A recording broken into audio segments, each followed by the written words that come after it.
Hello friends, welcome to a new lecture. आज हम लोग उन फोर्सेस की बात करेंगे जो हम पिछले लेक्चर्स में बता रहे थे आपको कि हाइड्रोजन बॉन्ड, डाइसल्फाइड बॉन्ड या हाइड्रोफोबिक इंटरैक्शन से हमारे प्रोटीन्स के स्ट्रक्चर स्पाइरल या ट्विस्ट होकर आपस में जुड़ के एक कॉम्प्लेक्स स्ट्रक्चर का फॉर्मेशन करते हैं, जिससे वो अपना सेकेंडरी, टर्शरी या क्वाटरनरी यानी कुल मिलाकर वो अपना फंक्शनल स्ट्रक्चर पा जाते हैं। तो ये बॉन्ड होते क्या है, हमारे सिलेबस में इनके बारे में भी कुछ दिया है, तो हम बहुत ज़्यादा इसको डिटेल में नहीं जानेंगे, लेकिन इतना जान लेते हैं कि हाइड्रोजन बॉन्ड और हाइड्रोफोबिक बॉन्ड क्या होते हैं। तो हम सबको पता है कि हाइड्रोजन तभी बॉन्डिंग बनाता है जब इलेक्ट्रोनिगेटिव एटम कोई पाया जाता हो। तो हमारे प्रोटीन के स्ट्रक्चर में यहाँ पे ऑक्सीजन और नाइट्रोजन दोनों ही इलेक्ट्रोनिगेटिव एटम हैं, और इनकी वजह से ये हाइड्रोजन के कंटेक्ट में आते ही बॉन्ड का फॉर्मेशन कर लेते हैं, जिससे हमारा जो प्रोटीन है वो कॉम्प्लेक्स स्ट्रक्चर का फॉर्मेशन कर पाता है।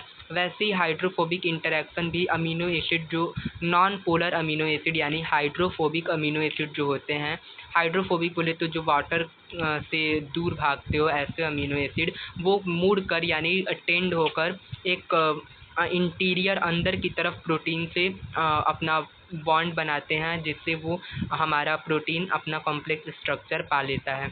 इनके अलावा कुछ और बॉन्ड है, जैसे आयोनिक बॉन्ड हो गया जिसको सॉल्ट ब्रिज भी कहा जाता है, डाइसल्फाइड बॉन्ड हो गया या वांडर वाल फोर्स हो गया।